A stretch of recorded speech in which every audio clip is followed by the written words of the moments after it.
Bismillahirrahmanirrahim. Assalamualaikum warahmatullahi wabarakatuh. Alhamdulillahirabbil alamin. Wassalatu wassalamu ala asyrofil anbiya'i wal mursalin wa ala alihi wa sahbihi ajmain. Amma ba'd.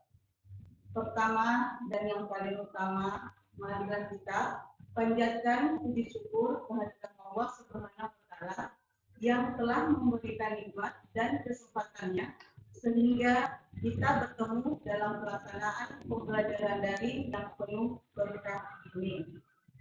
Salam dan salawat kita berikan kepada Nabi besar Muhammad SAW yang telah membawa kita dari zaman jahiliyah menuju zaman yang penuh ilmu pengetahuan seperti sekarang ini. Anak-anakku, bagaimana keadaan kalian? Mudah-mudahan sehat walafiat ya. Sebelum kita mulai, marilah kita berdoa menurut agama dan keyakinan kita masing-masing. Berdoa dimulai.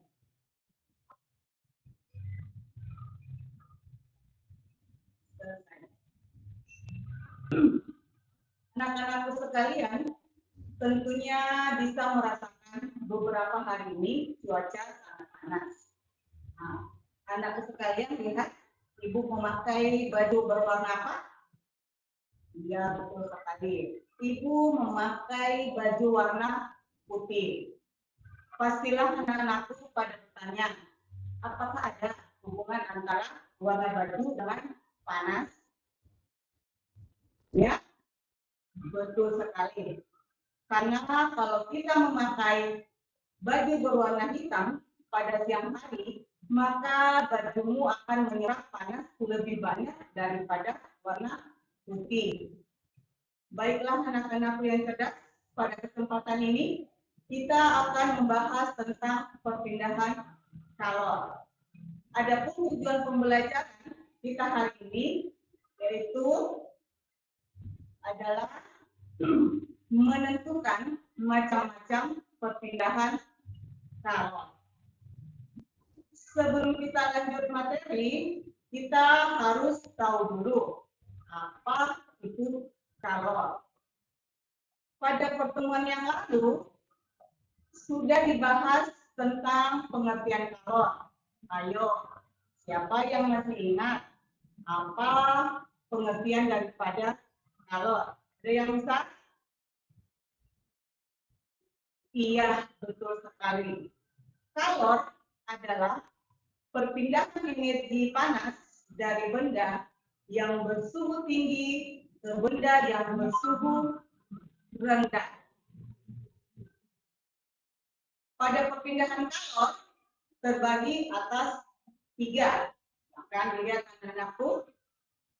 Yang pertama itu adalah konduksi, yang kedua adalah konveksi, dan yang ketiga adalah radiasi. Oke, kita lanjut. Kita lihat yang pertama itu adalah konduksi. Oke, ada gambar. Silakan dengan aku perhatikan gambarnya. Di situ ada sebuah besi yang dipanaskan.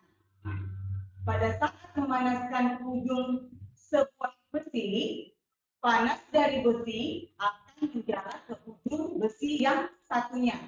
Itu berarti kalor berpindah dari ujung besi yang satu yang memiliki suhu yang tinggi ke ujung besi yang lainnya yang bersuhu rendah. Perpindahan kalor inilah yang disebut dengan konduksi. Ya, kita lihat pengertian daripada konduksi. Oke. Adapun proses terjadinya konduksi itu secara alamiahnya yang pertama itu adalah kalau benda yang dipanaskan maka partikel penyusunnya akan bergerak. Oke. Jika seluruh partikelnya bergerak, itu berarti partikel-partikel benda saling bertumbukan dan memantul. Pemantulan inilah yang membuat gerakan partikel semakin cepat dan akibatnya suhu benda akan semakin tinggi. Karena itulah konduksi disebut dengan perpindahan panas melalui bahan tanpa disertai dengan perpindahan partikel-partikel penyusun benda tersebut. Oke, kita lanjut. Pada perpindahan kalor, lihat itu ada kondisi daripada konduksi. Kita lanjut. Pada perpindahan kalor secara konduksi, tidak semua benda menerima kalor panas dengan baik dan dalam waktu yang sama. Ada yang cepat menghantarkan panas dan ada juga yang lambat dalam hal menghantarkan panas.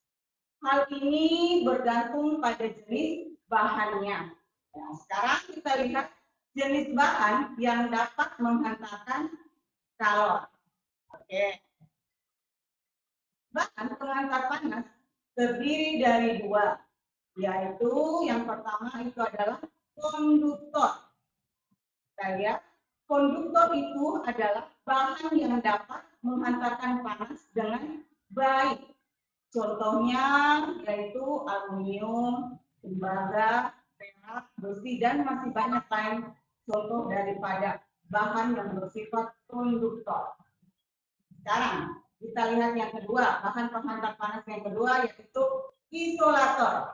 Bahan yang dapat menghantarkan panas dengan peluru. Contohnya itu adalah kaca, kayu, dan styrofoam. Perpindahan kalor yang kedua yaitu secara konveksi. Oke. Pada saat kita lihat ada gambar, pada saat kita memanaskan air, maka air pada bagian bawah duluan akan panas. Namun lama-kelamaan air bagian atas akan ikut juga menjadi panas.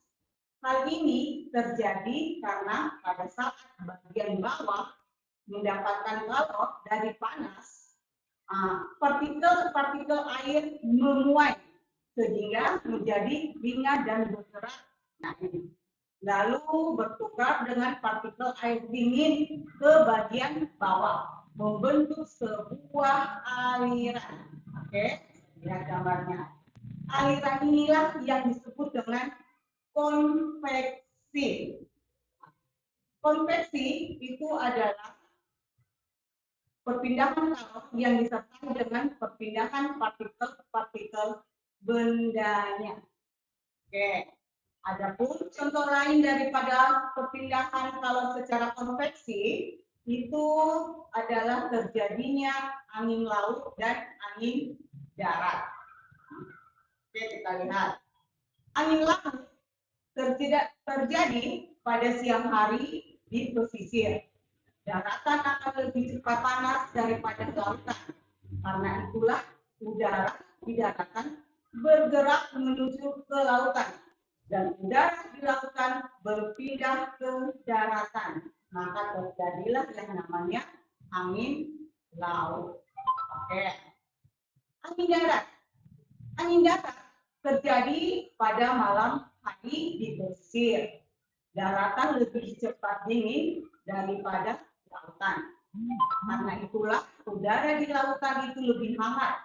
Udara di lautan bergerak ke daratan dan digantikan oleh udara di daratan.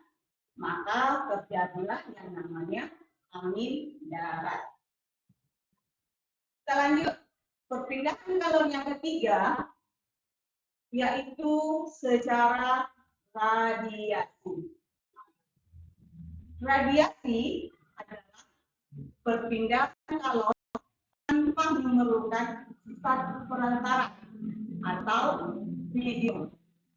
Oleh karena itulah kalian akan merasa panas pada saat berjalan di tengah hari yang cerah.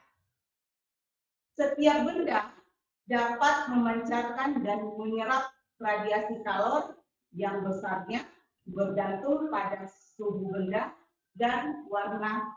Oke, kita lihat. Ada pun beberapa keadaan dalam perpindahan panas secara radiasi. Yang pertama kita lihat adalah warna. Semakin gelap benda yang terasa panas, maka semakin besar pula kalori yang diradiasikan ke lingkungannya. Semakin gelap benda yang terasa dingin, maka semakin besar pula kalori yang diterima dari lingkungannya. Kita lihat ada gambar pada saat kita menjemur pakaian ada warna hitam dan warna putih. Saat menjemur pakaian yang hitam, maka yang hitam akan lebih cepat kering dibandingkan dengan yang berwarna putih. Hal ini terjadi karena warna hitam dapat menyerap kalori dengan sempurna dibandingkan dengan warna putih. Terus kita lanjut. Yang kedua, yaitu adalah suhu.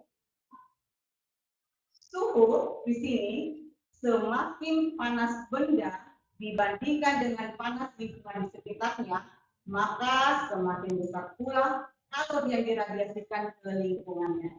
Ingat, kalau berpindah dari suhu yang tinggi ke suhu yang rendah. Semakin dingin benda dibandingkan dengan lingkungan sekitarnya, maka semakin besar pula kalori yang diserap dari lingkungannya. Oke, karena itulah mengapa es lebih cepat meleleh ketika berada di lingkungan pendingin. Es akan cepat meleleh ketika dia berada di luar daripada pendingin atau freezer. Oke, lanjut. Keadaan yang ketiga yaitu luas permukaan. Kita lihat ada gambar cangkir, ada yang besar dan ada yang kecil. Semakin luas permukaan benda yang panas, maka semakin besar pula kalori yang diradiasikan ke lingkungannya. Semakin kecil luas permukaan benda, maka semakin kecil pula kalori yang diradiasikan ke lingkungannya. Nah, bagaimana anak-anakku yang cerdas? Sudah paham dengan perpindahan kalori? Oke. Nah, sebagai tugas di rumah, silakan dikerja latihannya pada buku paket halaman 185. Itu jumlah soalnya sebanyak 5 dan dicatat pada buku catatannya. Ingat, sampai jumpa pada pembahasan berikutnya. Ingat, tetap di rumah. Walaupun kita akan keluar rumah, ingat protokol kesehatan. Ada 3M. Yang pertama, memakai masker. Yang kedua, menjaga jarak. Dan yang ketiga adalah mencuci tangan. Oke, demikianlah pembahasan kita kali ini. Semoga apa yang Ibu sampaikan dapat bermanfaat bagi kita semua. Jika ada kekurangan, mohon dimaafkan karena kesempurnaan hanya milik Allah Subhanahu wa taala saja. Akhirul kalam. Subhanakallahumma wa bihamdi asyhadu an la ilaha illa anta astaghfiruka wa atubu ilaik.